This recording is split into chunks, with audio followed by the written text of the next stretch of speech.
Do what makes you happy.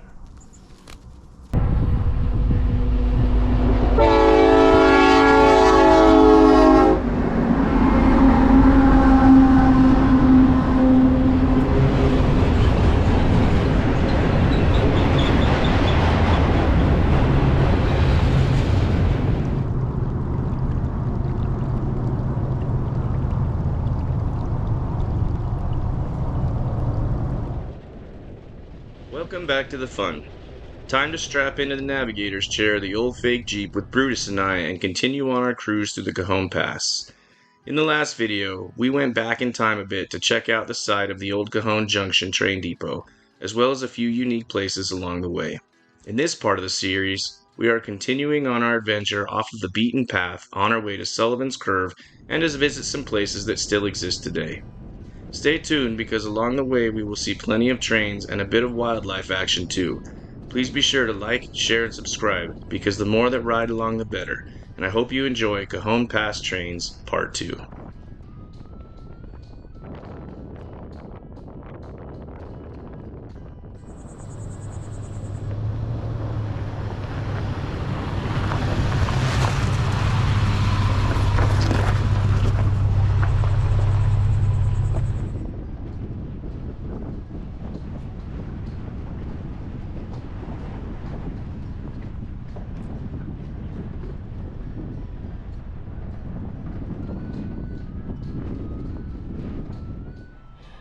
How's it going, Brutus? You having fun? You guys?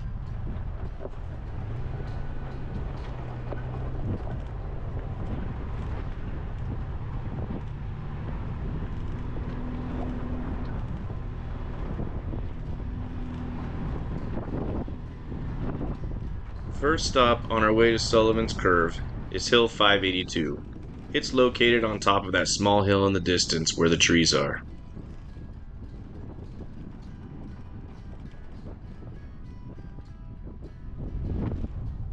There is a small hill climb to get to the top. The first try was in two-wheel drive. It was a bit loose, so with no run at it, my wheels are just spinning.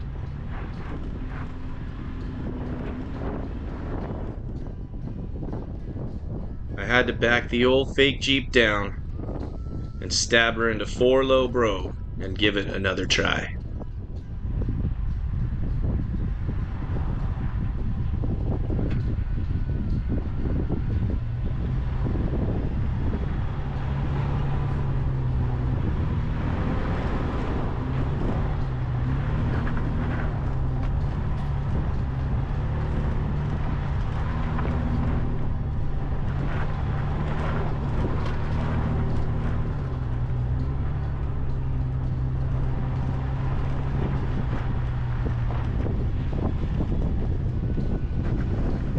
Somewhere between the high and low desert in the middle of a mountain pass lies a small little train watching oasis.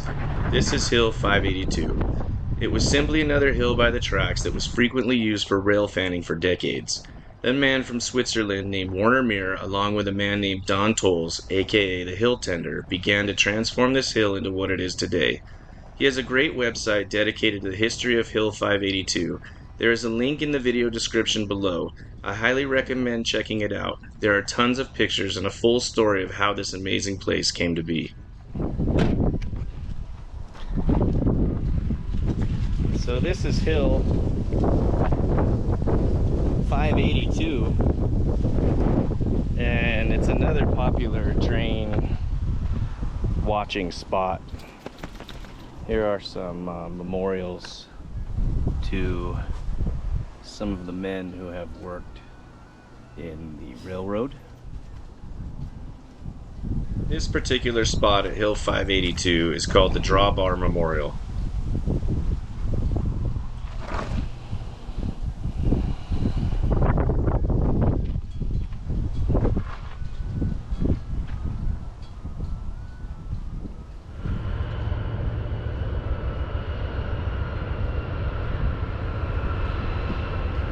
As you watch this BNSF manifest loaded with ore make its way down the pass, you can see why this is such a great place to watch trains.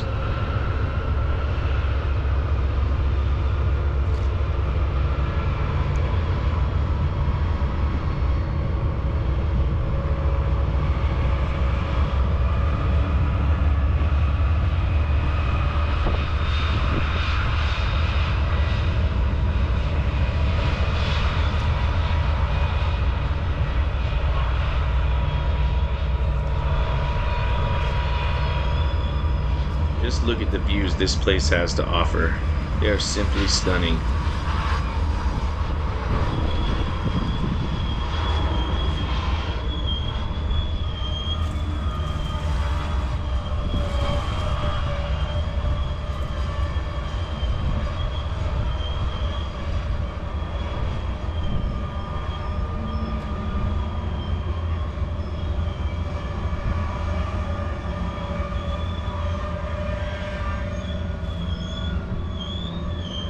Listen to the sound of those brakes.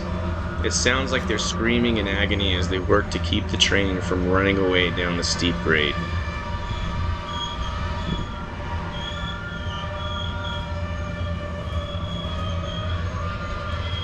This train's probably on its way down to the Cemex plant down in Colton.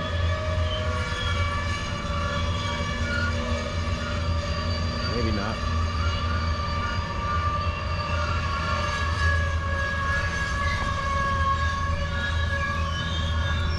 Nonetheless, fully loaded train.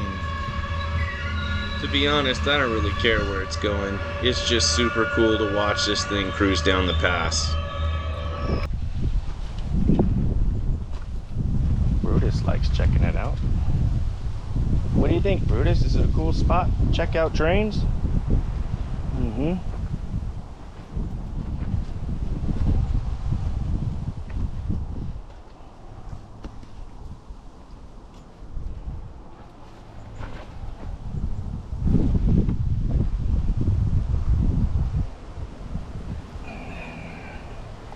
There's an old ammo box here.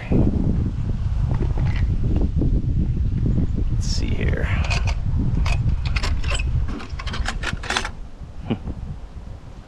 Cool. Gonna check this out. Very cool stuff here, man. A lot of history.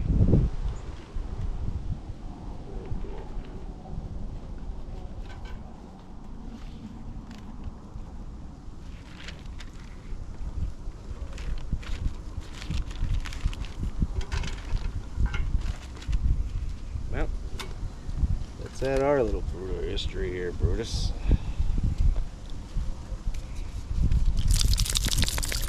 These notebooks contain messages from people that have come from all over the world to Railfan here. It was cool to read what some of the people that have been here over the years have written. After I wrote my little FJ Dad Was Here message, Brutus and I finished checking out what the rest of this hill had to offer.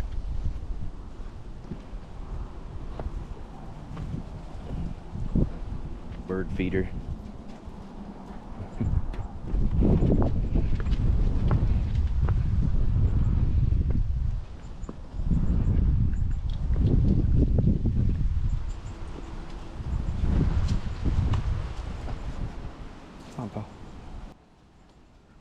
Hill 582 has survived wildfires, vandalism, and extreme weather conditions for over 32 years.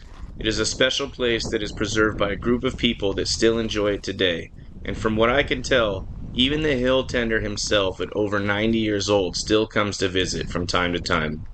If you visit, please be sure to be a friend of the hill and leave it the way that you found it so that it can be enjoyed for many more generations to come.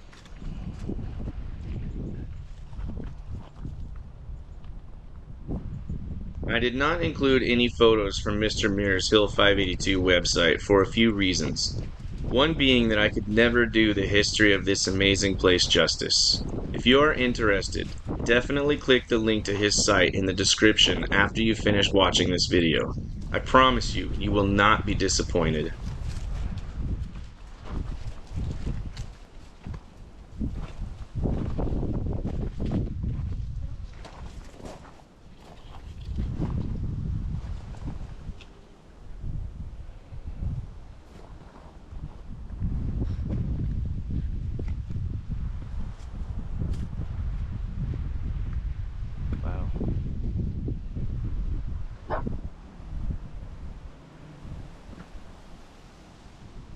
Barking at, pal?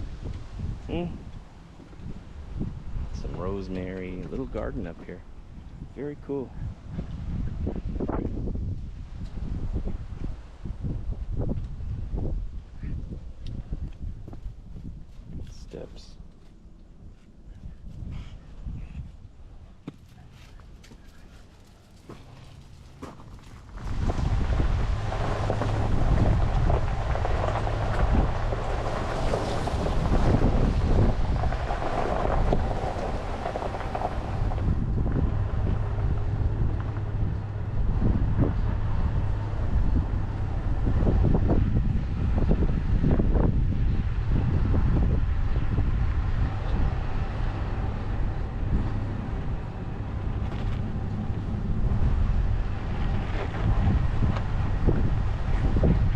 Time to mosey on down the trail and make our way to Sullivans Curve.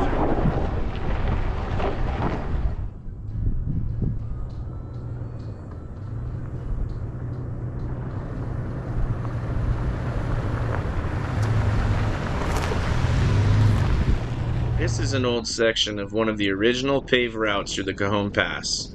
Heavy rain and snow runoff have caused a bit more history to wash away into oblivion. I wonder how much longer until nothing is left of it.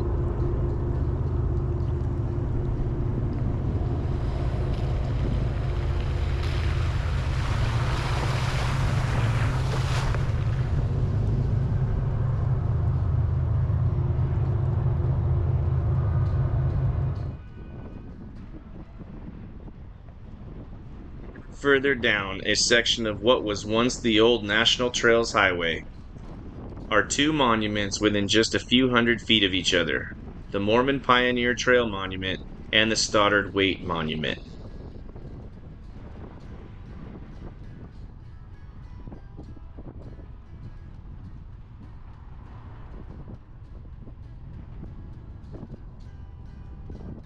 Both of these monuments are on private property. We'll get to more of that in a minute.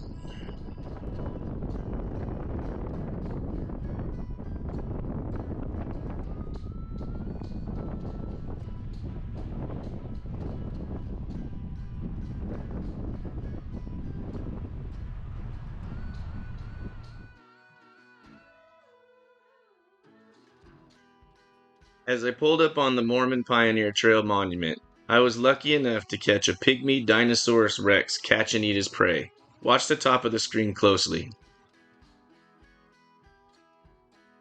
Did you see the lizard get the spider?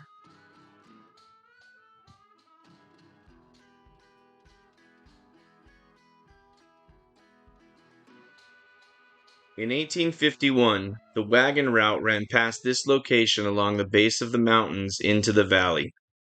The Mormon pioneers purchased 35,509 acres of land from the Lugo family, and the settlement of San Bernardino was established.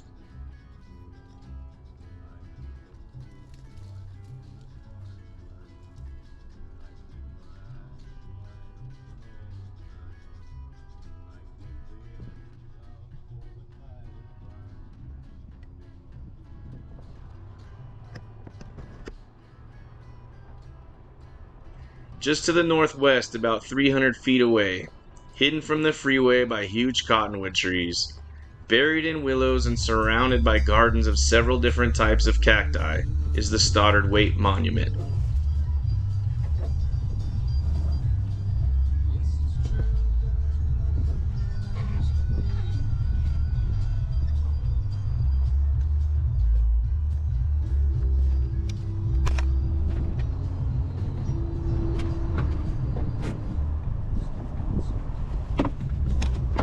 This is a little cactus garden or something.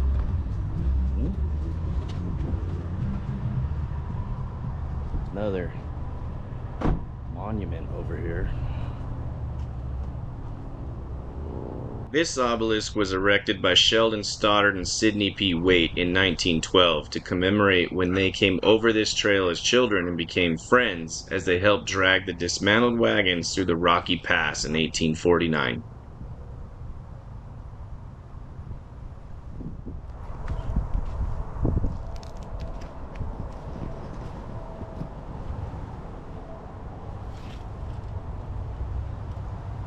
Santa Fe and Salt Lake Trail, erected by Pioneer Brain fart. Society of San Bernardino, 1912. Yeah, it was hard to see the plaque in that light. Nothing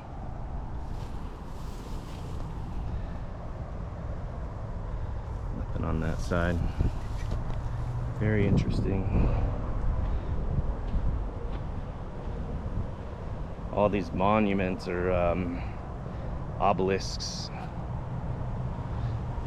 They all seem to point perfectly north, east, south, and west.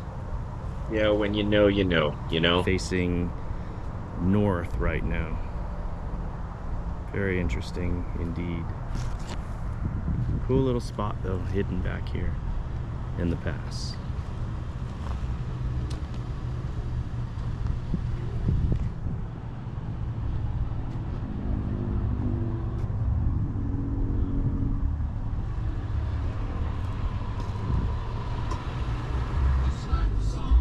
What do you think, Brutus? Isn't it cool? You ready to go, buddy? Huh? You ready to go? Okay. Alright, so back to the whole private property thing. These two monuments are on private property, and previously you could only view them from the other side of a fence unless you obtained special permission. The ranch was owned by a woman named Juanita Inman. During World War II, building materials were in short supply and only available for subsistence projects such as watering troughs for livestock. Structures for chickens, turkeys, and other such creatures were permitted, so Gertie built her home under the auspices of building a hen house. Rumor has it that it was very nice inside, though, with several rooms and a fireplace too. The county would check on the projects like these, but from a reasonable distance, it looked like chickens lived in there, but they didn't. The chickens were kept outside in a wire coop. It's believed that Miss Inman lived out the rest of her life in that ranch. The last fire that burned through the area destroyed the ranch. It's pretty easy to drive right up to it and check everything out now. At least right now, anyway.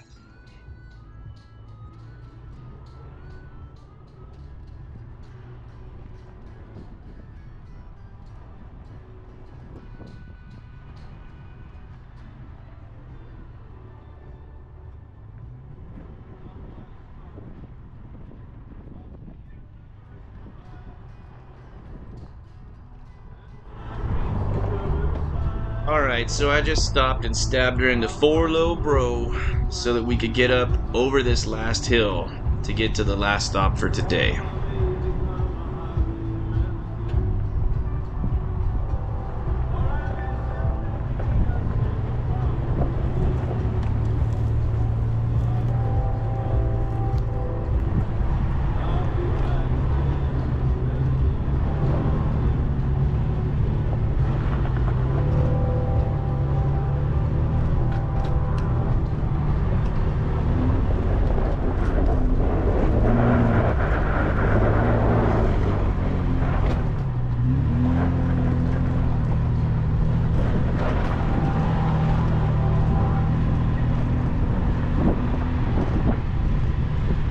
Halfway up the hill, I can hear the horns from a northbound train. I had to stop to take a look at this manifest as it makes its way northbound towards Sullivans Curve.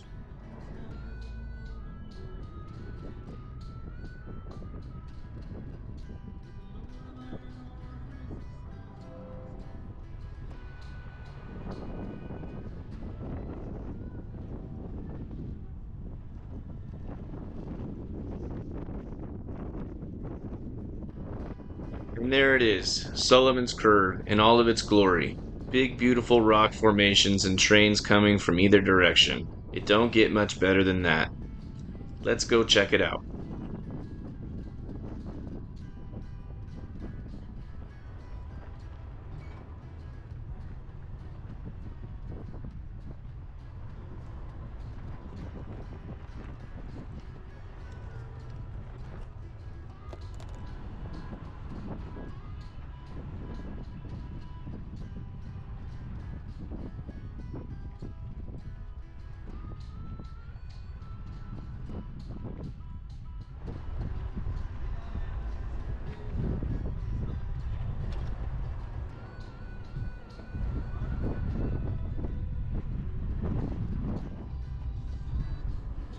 And here comes another one, southbound towards Kingbrook, San Bernardino.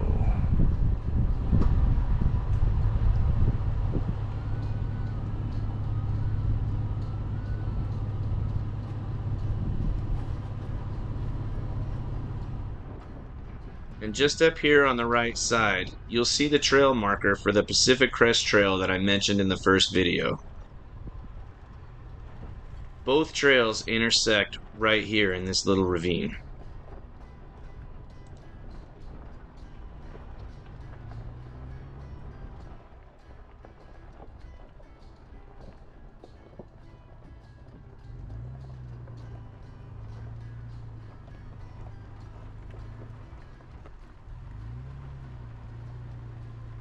World famous, Sullivan's Curve was named after Herb Sullivan, an amateur photographer from Placentia, California, who during the 1930s and 1940s photographed trains as they rounded the giant curve above the Cajon station. I would sit in the cafe across the freeway in the 1980s and watch the trains make their way through the curve as I sat and ate scrambled eggs and pancakes with my parents and grandparents on Sunday mornings after church.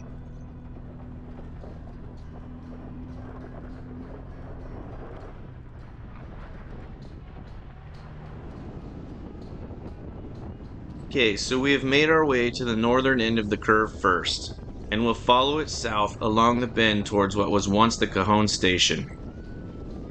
In a minute, we will even get to see a couple of freight trains travel through this world-famous curve ourselves.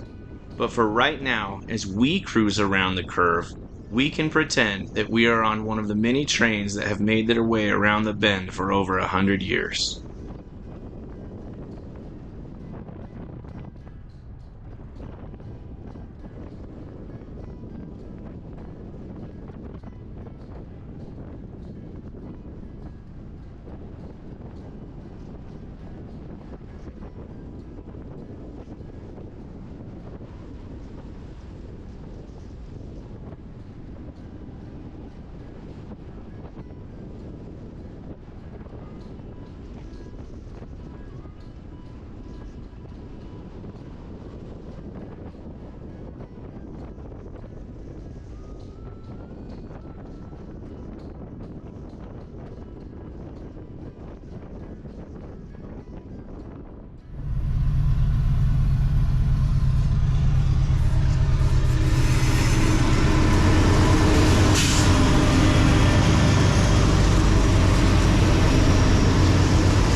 She goes around Sullivans Curve on up the Cajon Pass to the summit. We are lined up with VIP seats for the last train of the day. Sit back and enjoy.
Well, to an old FJ dad like me, I'd have to say that today was pretty darn cool.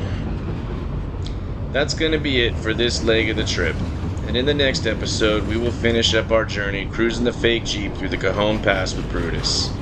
Next time we will find a long-lost lake and spot a deer by the tracks, so be sure to do me a favor and like, share, subscribe, and hit the notification bell so that you do not miss any of what's to come. Thank you so much for taking the time to watch. May God bless America.